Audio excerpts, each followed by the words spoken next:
भुट्टे ले लो भुट्टे, बारिश के मौसम में गर्मा गर्म चटपटे मसालेदार भुट्टे खा लो, भुट्टे ले लो। पीहू वो देखो आज भी भुट्टे वाले अंकल आए, मेरा तो भुट्टे खाने का बहुत मन कर रहा है। जब से बारिश के मौसम शुरू हुआ है तब से हमने एक बार भी भुट्टा नहीं खाया है। सभी बच्चे उनसे भुट्टा लेकर खा रहे, चलो हम भी चलते हैं। अपने घर के आंगन में खेल रहे कार्तिक पीहू भागे भागे भुट्टे वाले के पास जाते हैं। अंकल अंकल हमें भी भुट्टा दो ना, और हाँ मसाला ज्यादा लगाना। ये लो। दोनों बहन भाई भुट्टा लेकर खाने लगते हैं कि तभी भुट्टे वाला, लाओ बच्चों 20 रुपए दो। लेकिन अंकल हमारे पास तो 1 रुपया भी नहीं है। क्या पैसे नहीं है? पास में जब तुम्हारे पैसे नहीं है तो मेरे भुट्टे क्यों खाए? किसके बच्चे हैं ये? न जाने कैसे संस्कार दिए हैं इनके माँ बाप ने इन्हें।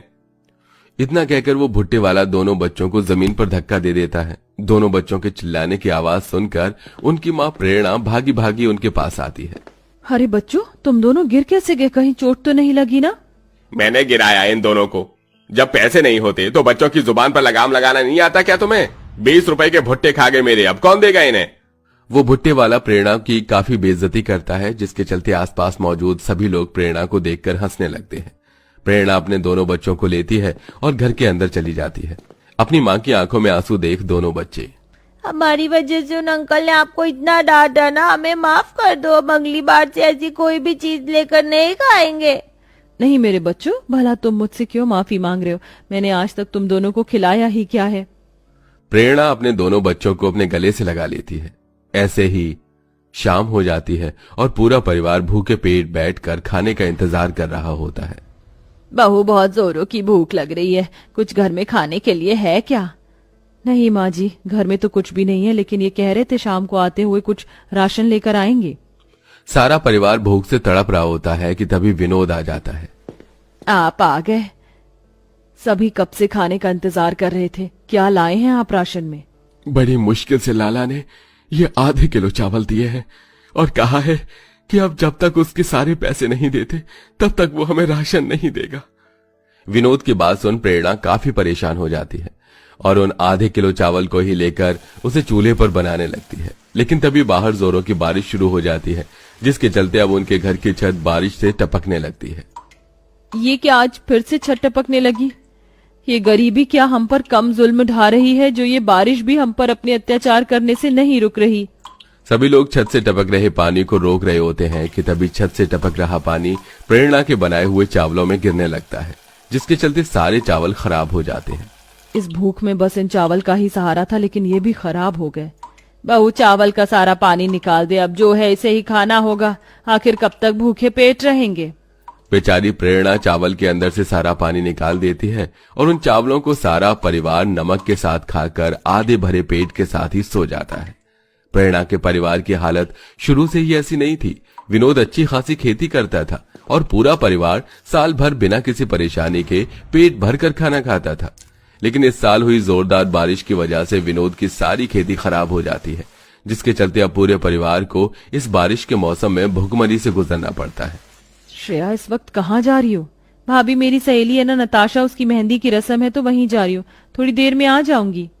श्रेया अपनी सहेली की मेहंदी की रस्म में जाती है।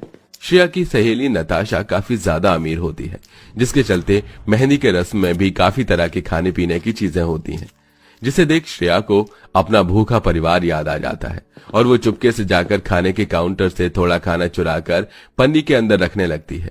लेकिन ये सब नताशा और उसकी सहेलियां देख लेती हैं। ये क्या नताशा, तूने अपनी मेहंदी की रस्म में किन फटीचरों को भी बुलाया है? तेरी वजह से इन सभी के सामने मेरी इतनी बेइज्जती हुई, तुझे शर्म नहीं आई मेरी मेहंदी की रस्म का खाना चोरी करते हुए? अब खड़ी खड़ी शक्ल क्या देख रही है, दफा हो यहाँ से। नताशा श्रेया की एक नहीं सुनती और उसे धक्के मारकर अपने घर से निकाल देती है।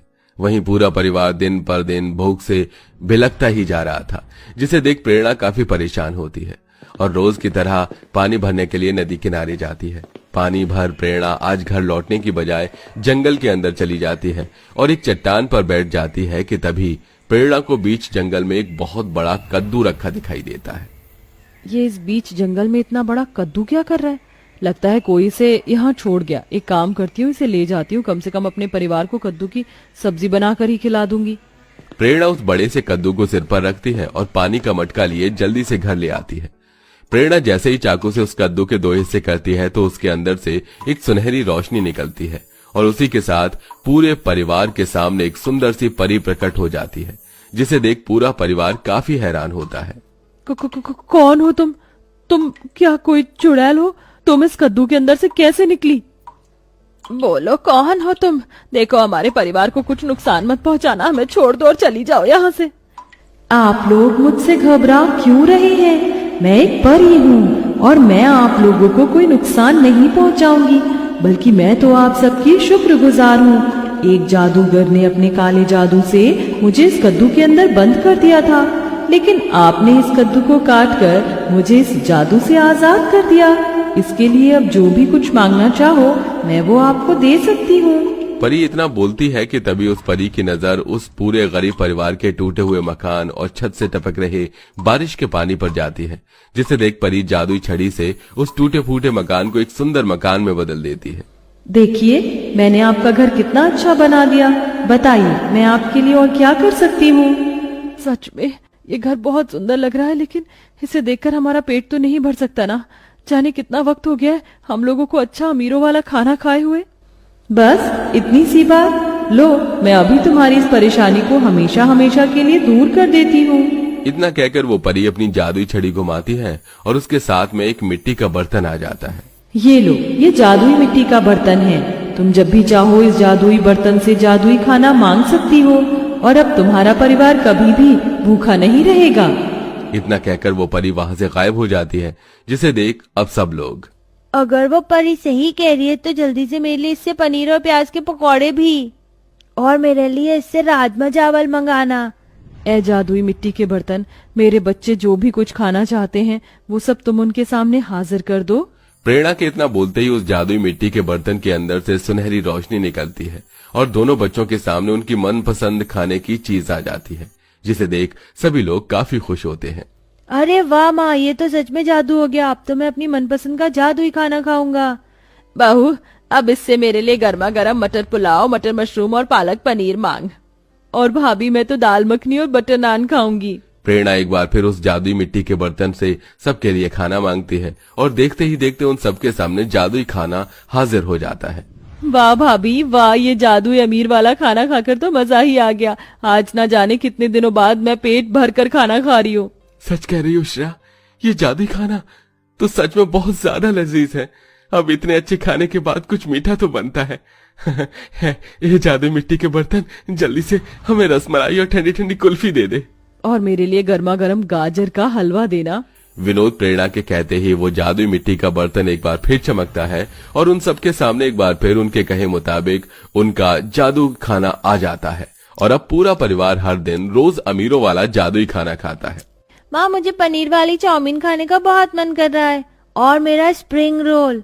बस इतनी सी बात। ए जादुई मिट्टी के बर्तन, मेरे दोनों बच्चों के लिए पनीर वाली चाउमीन और स्प्रिंग रोल हाजिर कर दो। प्रेरणा के इतना बोलते ही उस जादुई मिट्टी के बर्तन के अंदर से चाउमीन, स्प्रिंग रोल निकल आते हैं, जिसे देख दोनों बच्चे काफी खुश होते हैं। वहीं अब अनुज की भी एक अच्छी जगह नौकरी लग जाती है, जिससे उनकी घर की स्थिति अब पहले की तरह होने लगती है।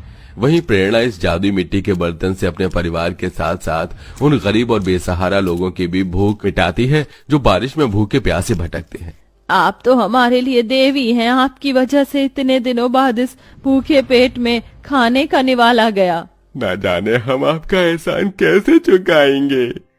प्रेरणा इसी तरह उस जादुई बर्तन से गरीब और जरूरतमंद लोगों को जादुई खाना खिलाना जारी रखती है। अपने इसी नेक काम की वजह से ही भगवान की कृपा से आज प्रेरणा का परिवार पहले से भी ज्यादा अच्छी जिंदगी जीता है।